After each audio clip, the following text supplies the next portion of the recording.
오늘은 1월 15일 금요일입니다. 이제 다 함께 사도신경으로 신앙 고백하심으로 새벽 예배를 시작하겠습니다.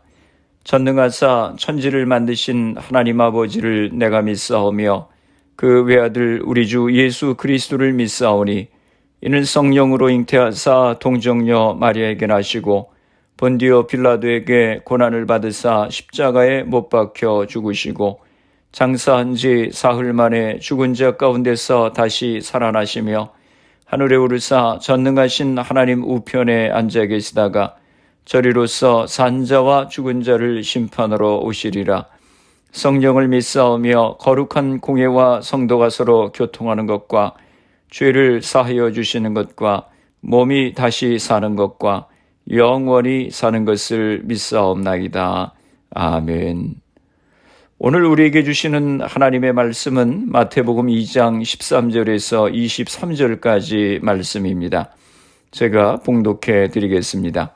그들이 떠난 후에 주의 사자가 요셉에게 현몽하여 이르되 헤롯이 아기를 찾아 죽이려 하니 일어나 아기와 그의 어머니를 데리고 애굽으로 피하여 내가 내게 이르기까지 거기 있으라 하시니 요셉이 일어나서 밤에 아기와 그의 어머니를 데리고 애굽으로 떠나가 헤롯이 죽기까지 거기 있었으니 이는 주께서 선지자를 통하여 말씀하신 바 애굽으로부터 내 아들을 불렀다 함을 이루려 하심이라. 이에 헤롯이 박사들에게 속은 줄 알고 심히 노하여 사람을 보내어 베들레헴과 그 모든 지경 안에 있는 산의 아이를 박사들에게 자세히 알아본 그때를 기준하여 2살부터 그 아래로 다 죽이니 이에 선지자 예레미야를 통하여 말씀하신 바 라마에서 슬퍼하며 크게 통곡하는 소리가 들리니 라헬이 그 자식을 위하여 애곡하는 것이라. 그가 자식이 없음으로 위로 받기를 거절하였도다 함이 이루어졌느니라. 헤롯이 죽은 후에 주의 사자가 애굽에서 요셉에게 현몽하여 이르되 일어나 아기와 그의 어머니를 데리고 이스라엘 땅으로 가라. 아기의 목숨을 찾던 자들이 죽었느니라 하시니 요셉이 일어나 아기와 그의 어머니를 데리고 이스라엘 땅으로 들어가니라. 그러나 아켈라오가 그의 아버지 헤롯을 이어 유대의 임금됨을 듣고 거기로 가기를 무서워하더니 꿈에 지시하심을 받아 갈릴리 지방으로 떠나가 나사렛이란 동네에 가서 사니 이는 선지자로 하신 말씀에 나사렛 사람이라 칭하리라 하심을 이루려 함이러라. 아멘. 오늘도 주의 말씀으로 하루를 시작하시는 성도님들을 주님의 이름으로 축복합니다. 13절 말씀 보겠습니다. 그들이 떠난 후에 주의 사자가 요셉에게 현몽하여 이르되 헤롯이 아기를 찾아 죽이려 하니 일어나 아기와 그의 어머니를 데리고 애굽으로 피하여 내가 내게 이르기까지 거기 있으라 하시니. 동방박사들이 별의 인도하심을 따라 아기 예수님을 경배하였습니다. 그리고 그들은 꿈에 헤롯에게로 돌아가지 말라고 하는 지시를 받고 다른 길로 고국으로 돌아가게 되었습니다. 13절에서는 하나님의 사자가 요셉에게 꿈을 이룹니다. 헤롯이 아기를 찾아 죽이려 하니 일어나 아기와 그의 어머니를 데리고 애굽으로 피하라 라고 그렇게 말씀합니다. 헤롯은 에돔 사람으로 로마 정권을 배후로 유다의 왕이 되었습니다. 그런데 다윗의 자손으로 유다의 왕이 나신다고 하니 긴장하고 아기 예수를 죽이려고 했습니다.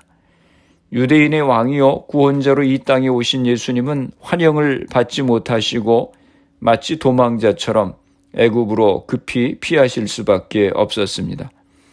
애굽은 당시 로마의 식민지로 헤롯의 통치 밖에 있었던 지역입니다. 유대인이 약 100만 명 정도 살고 있었다고 합니다. 베들레헴에서 애굽의 국경까지는 약 80마일 정도 떨어져 있었다고 합니다. 14절에서 15절입니다.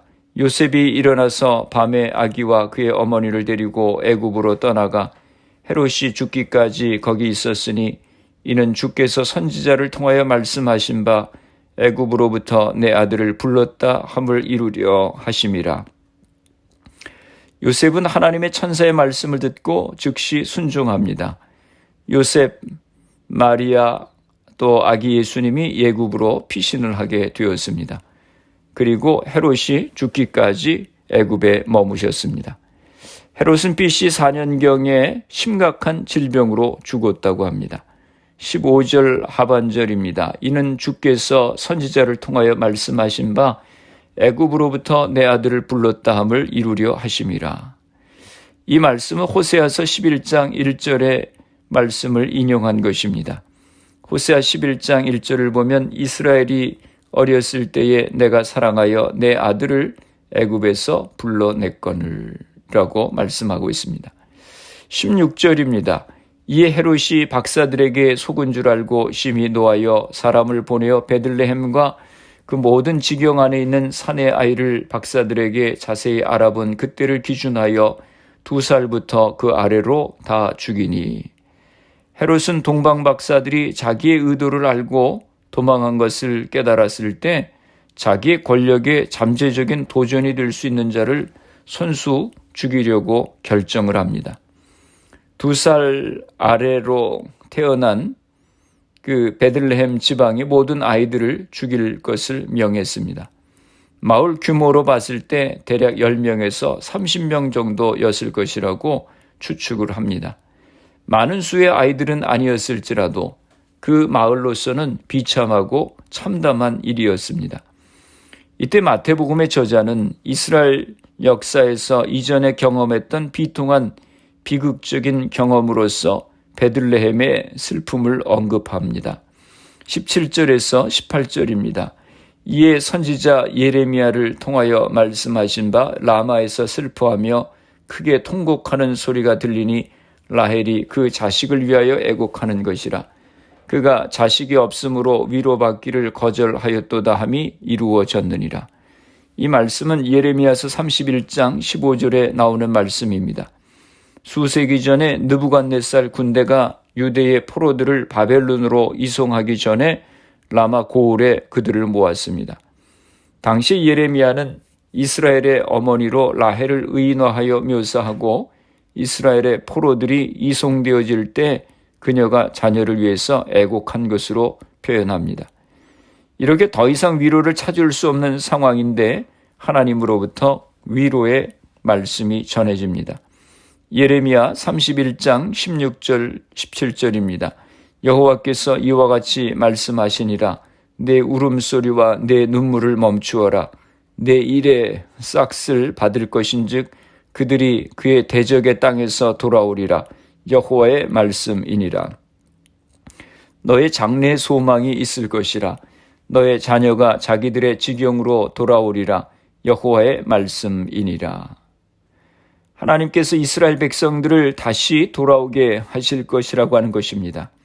그래서 미래의 소망이 있다고 하는 말씀을 예레미야 선지자가 예언한 것입니다. 마태는 이 예레미야의 말씀을 어린 아기들의 학살당한 어려운 상황에 인용하면서 베들레헴에서 다시 한번 이스라엘 민족이 고통과 고뇌를 경험하지만 하나님은 약속된 메시아를 통해서 이스라엘의 구원 계획을 성취하실 것이라는 말씀입니다.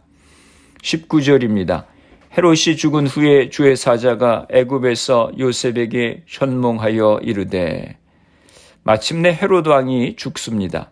BC 37년에 시작된 헤롯의 학정은 마침내 BC 4년 그의 죽음으로 종지부를 찍습니다. 그래서 요셉과 예수님의 가족들 그리고 고국에 피신해 있던 다른 유대인들도 고향으로 돌아올 수 있게 되었습니다. 20절입니다.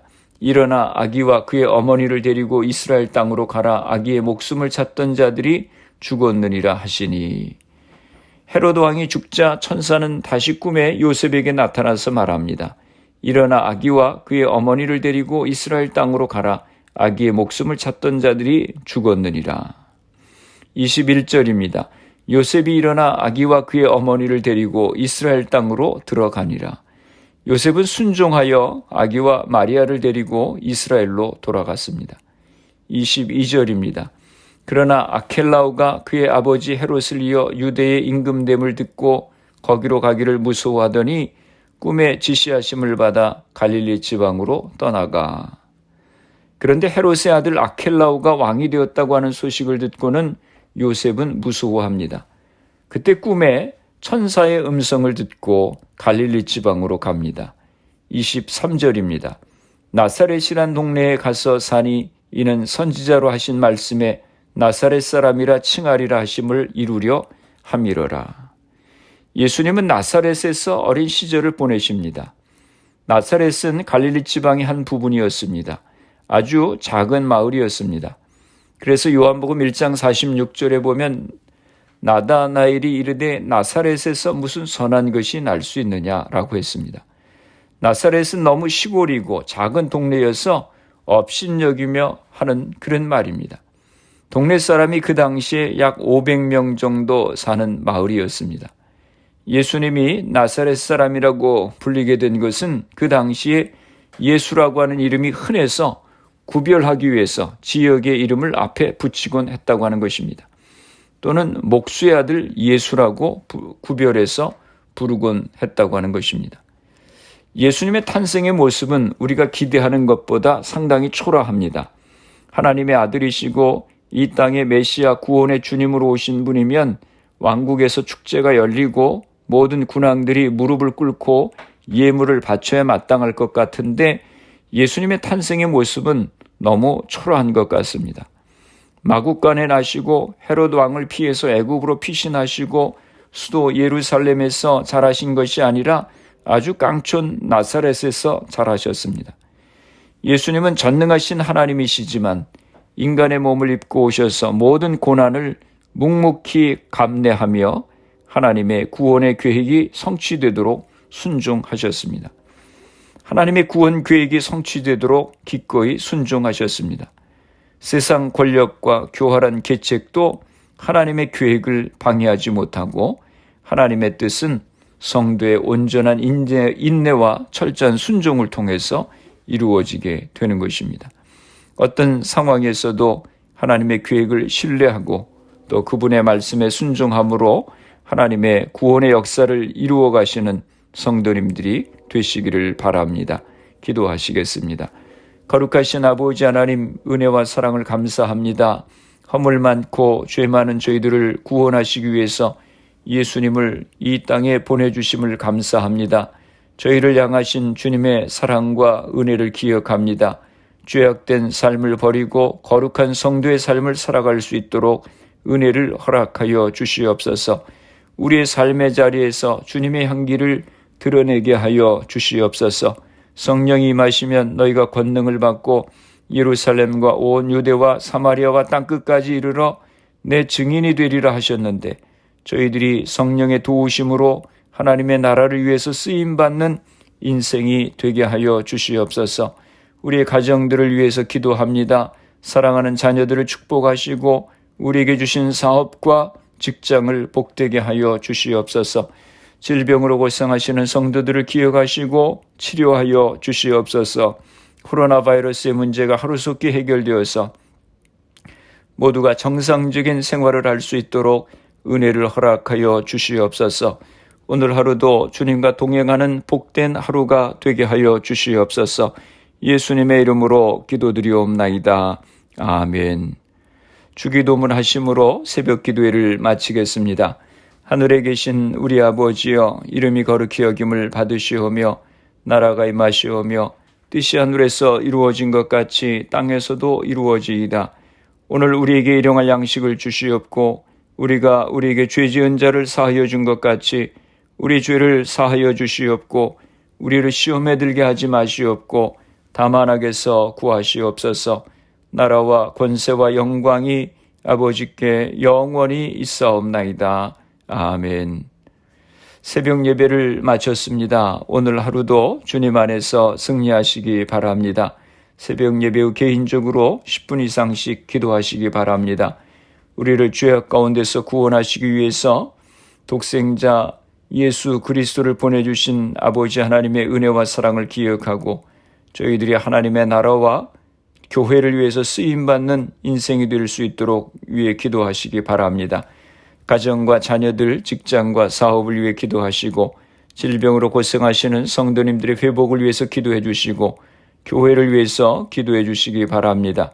미국과 대한민국 조국을 위해서 기도해 주시고 그리고 코로나 바이러스를 위해서 애쓰는 의료진들, 봉사자들, 위정자들 위해서 기도해 주시고 코로나 백신 접종이 순조롭게 잘 진행되어서 코로나가 속히 퇴치될 수 있도록 기도해 주시기 바랍니다.